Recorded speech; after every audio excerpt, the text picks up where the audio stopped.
Assalamualaikum warahmatullahi wabarakatuh. Salam sejahtera. Allahumma salli ala Muhammad wa ali Muhammad al-a'immah wal mahdin wassalamu taslima. Okey, alhamdulillah hari ni ada masa sikit. So hari ni kita nak menyembang bab Ahlul Bait. Sebab saya masih ada tengok komen-komen orang yang masih lagi, kan, tuan-tuan dan puan-puan yang masih lagi keliru dengan tafsiran-tafsiran ulama-ulama yang sebenarnya tak mau pun mengenalkan anda semua dengan Ahlul Bait yang sebenar, para pewaris Nabi. Ahlul Bait ni, kan, kalau dalam tafsiran Sunni, tafsiran anda, kalau tak salah saya, ustaz-ustaz semua mentafsirkan semua keturunan Nabi adalah Ahlul Bait, termasuk isteri-isteri Nabi, berdasarkan ayat surah Al-Ahzab ayat 33 tu. Sebab ayat daripada awal dia 32, 31 tentang isteri-isteri Nabi, kan, tiba-tiba ayat 33 tu, kan, wahai Ahlul Bait, kan, ayat tu dia bunyi macam mana Ustaz? Kita tengok Ustaz. Hari ni saya ada buku Meniti Titian Kebenaran. So surah Al-Ahzab ayat 33. Minta maaf, kita ambil masa sikit.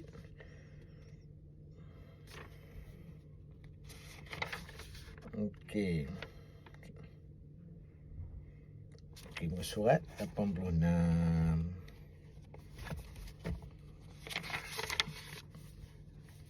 Okey, sampai ayat 33, kan, Allah kata innama yuridullahu liyuzhiba ankum kumur rijsa ahlal baiti wa yutahhirakum tathira. Sesungguhnya Allah bermaksud semata-mata mahu menghilangkan dosa dari kalian semua, wahai Ahlul Bait, dan menyucikan kalian sesuci-sucinya. So dekat sini, kan, ini adalah ayat khusus hanya untuk Ahlul Bait, yakni ahli kisah. Ahli kisah ni, kan. So kat sini, sebab apa saya kata benda ni dia untuk khusus, sebelum tu ayat tu sebelum untuk isteri Nabi, sebab dia ada kat sini wa yutahhirukum. So kum tu, kan, dalam bahasa Arab, kan, merujuk kepada adanya perempuan ramai, adanya perempuan dan adanya lelaki. So kat sini takkan ada isteri Nabi tu lelaki, kan. Dan ayat ini juga, kan, dalam Sunni lah, maknanya tafsiran ustaz-ustaz Sunni bahawa Ahlul Bait ni semua keturunan Nabi, kan. Kalau macam tu termasuklah Abu Lahab, kan, dia bapa saudara Nabi juga, kan. Lepas tu anda kata Abu Talib alaihi salam, hamba kata dia kafir juga, dia bapa saudara Nabi juga, dia Ahlul Bait juga. Kalau semua keturunan Nabi, logik tak? Tu, kan, kalau kita katakanlah ikutlah kata ustaz-ustaz semua, kan. Sebab tu Indonesia sekarang ni orang Habib-Habib ni tinggi kedudukan dia. Nama Habib, dia ada Habib depan ni, bila dia cakap, oh ni keturunan Nabi. Sebab hasil daripada tafsiran ulama-ulama bahawa dalam Sunni, bahawa semua keturunan Nabi tu adalah Ahlul Bait. So mereka patut dimuliakan. So jadi pening lah, yang mana satu ni Ahlul Bait, yang ni dalam Syiah pun ada Ahlul Bait, serban hitam Ali Khamenei pun Ahlul Bait.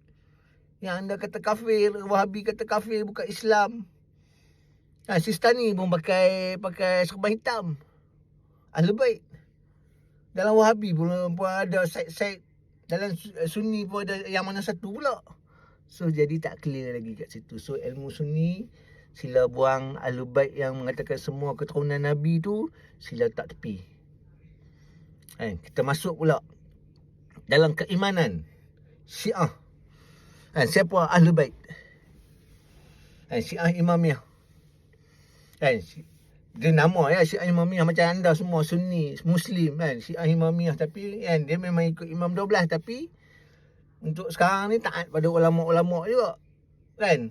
Sutah bila tak tahu yang ulama-ulama ni dilantik oleh Imam Muhammad Hasan bin Al-Askari alaihissalam mengaku-ngaku juga. Kan macam ulama-ulama Sunni juga. Yusuf Qaradawi apa semua bembas lah apa kat Malaysia ni, Azhar Idrus lah apa ustaz-ustaz selebriti cari makan apa semua mufti-mufti. Mengaku-ngaku juga bila Nabi tak tulis pun. Tak ada pun nama mereka. Nabi pun tak kenal mereka pun. Imam Muhammad Hasan Al-Askari alaihissalam tak kenal pun mereka ni. Siapa pewaris? Bila kan? Bukti. Mengaku. Semua orang boleh mengaku.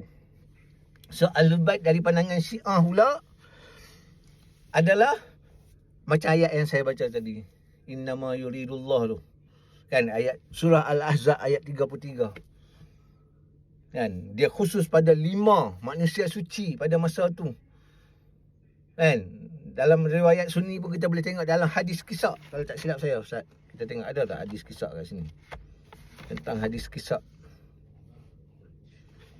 Tadi open 86.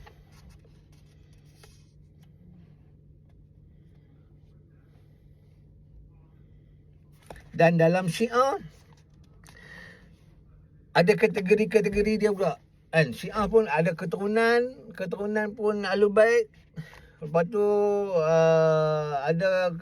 dan ada keturunan ada Ahlul Bait yang khusus iaitu 5 orang dan 12 imam adalah Ahlul Bait. Ni pandangan Syiah Imamiyah. So mana hadis kisah kat sini ada dalam buku ni, Khair Izzah ni.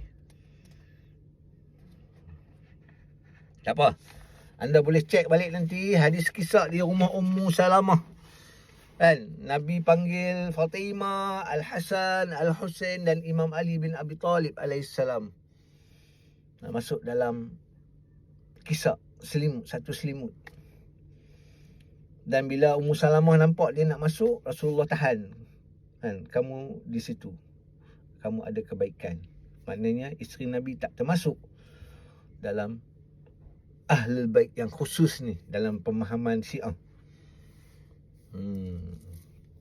So dan dalam The Aropal, The Ahmadi Religion of Peace and Light, Ahlul Bait ni dalam pemahaman kami dia adalah satu badan ahli zik. Kan? Kaki tangan Allah, kerajaan Allah. Kan? Dan Abah Sadiq Abdullah Hashim alaihissalam telah buka lagi satu level ilmu untuk orang-orang yang beriman tentang Ahlul Bait. Siapa Ahlul Bait? 5 ahli kisah ni. Dan ditambah satu lagi, Jibril juga ada di dalam selimut semasa Rasulullah SAW selimut 5 orang, Jibril ada dalam tu. So reinkarnasi kepada Jibril adalah daripada Isa. Isa juga adalah salah seorang daripada Ahlul Bait Nabi. Sebab Jibril di situ. So Jibril adalah salah seorang daripada Ahlul Bait yang disucikan. Kan? Yang diciptakan daripada cahaya Allah. Sebab tu cahaya ni terang kan. Macam Isa sendiri kan. Dia sampai orang anggap dia anak Tuhan. So 6. Satu ilmu lagi lock untuk orang-orang yang beriman saja. Kalau tak beriman, anda Ahlul Bait keturunan semua nak buat macam mana? Kan? Kami hanya menyampaikan. Kan? Isteri Nabi, Abu Lahab, semua, Said Syarifah, apa semua ni yang mana semua Ahlul Bait. Itu pulang kat anda. Kan? So dalam Syiah Imamiyah ada 5 Ahlul Kisah kan. Sebab ulama yang menerangkan pasal hadis, pasal ayat Quran ni sebab mereka pun membaca hadis-hadis ni. Tapi Abah Sadiq namanya terdapat dalam wasiat Rasulullah SAW. Dan dia adalah kitabullah yang berbicara. Seperti mana Nabi tinggalkan hadis Sakalain. Kan? 2 perkara berat yang jika kalian berpegang teguh kepadanya, kalian tidak akan pernah tersesat selamanya. Dalam hadis Sakalain tu Nabi kata, kitabullah wa itrah ahlul baitku. Mereka tidak akan pernah berpisah seiring sehingga bertemu aku di Al-Haud. So nama Abdullah, nama Ahmad, nama Muhammad ada dalam wasiat Nabi. So Syiah Imamiyah sekadar tu menunggu Imam Muhammad bin Hasan Al-Askari alaihissalam.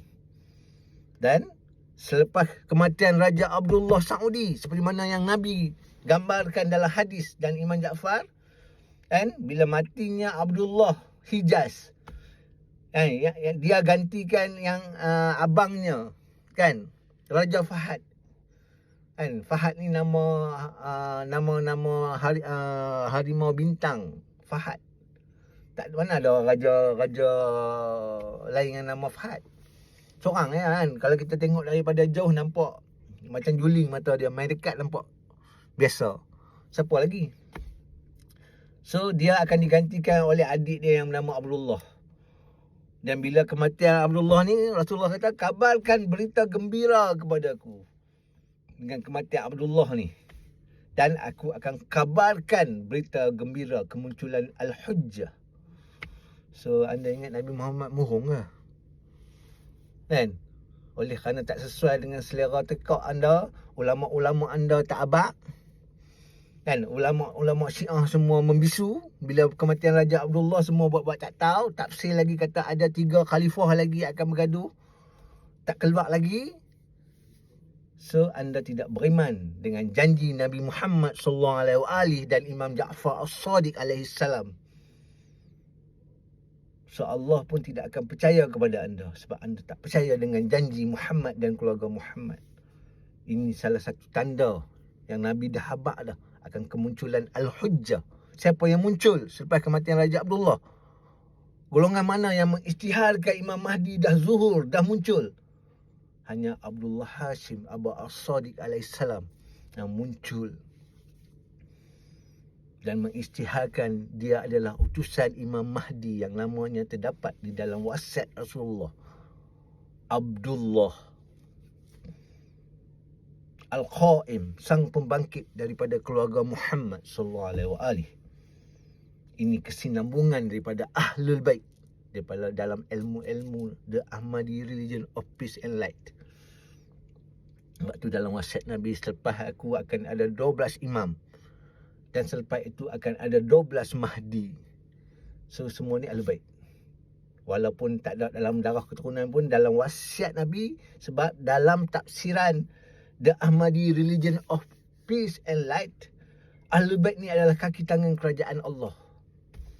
Dia dilantik oleh Allah berdasarkan keimanan dia, berdasarkan kerja-kerja dia. Sebab yang muncul kembali pada zaman Al-Qaim, ilmu ni tak ada dalam Sunni. Sebab ilmu Sunni dia tak percaya kepada reinkarnasi. Tapi Syiah ada raj'ah. Orang yang pertama yang akan raj'ah, raj'ah ni adalah akan bangkit balik, kan, untuk dalam Syiah dia tafsir untuk balas dendam lah. Peristiwa Karbala tu, Imam Musa akan bangkit dengan komponen dia apa semua. Tapi Imam Musa adalah orang yang pertama bangkit. Tapi bukan tu, macam tu tafsiran dia.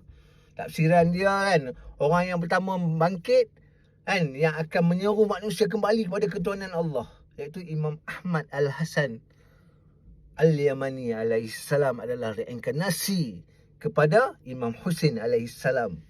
Dia telah bangkit, dia telah muncul, dia telah raj'ah daripada tahun 1999 dan mengisytiharkan namanya ada dalam wasiat Rasulullah, iaitu Ahmad. So dia diburu, dia menghantar surat-surat pada kerajaan Iran, kepada kerajaan masa di Hauzah, sampai dia diburu, rumah dia dibom. Sampai 2007 dia menghilangkan diri.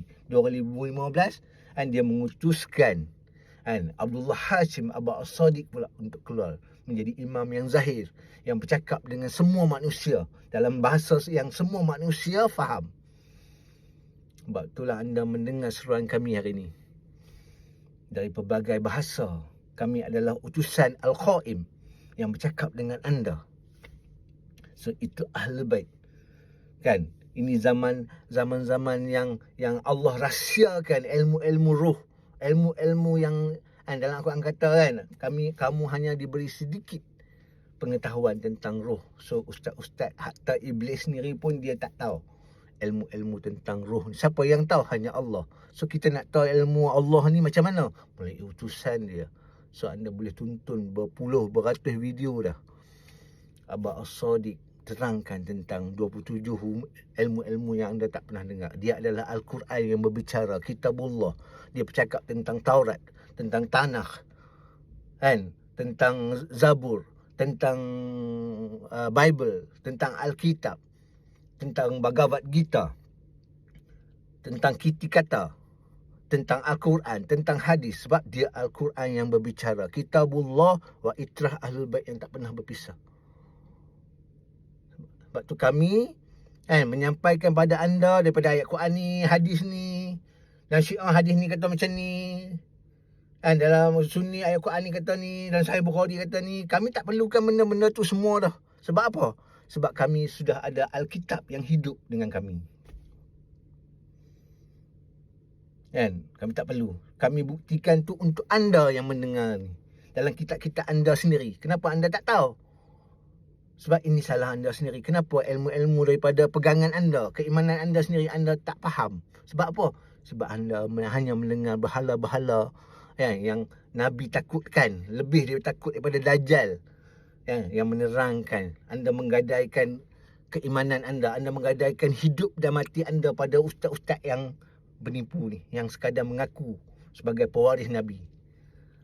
Ini Ahlul Bait dalam pemahaman kami. Agama Islam yang benar yang dibawakan kembali oleh Imam Mahdi alaihissalam. InsyaAllah bertemu lagi kita.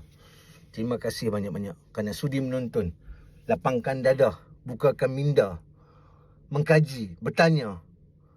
Dan bila sampai seruan, ikhlaskan diri, hubungi kami untuk berbaik. InsyaAllah. Assalamualaikum warahmatullahi wabarakatuh.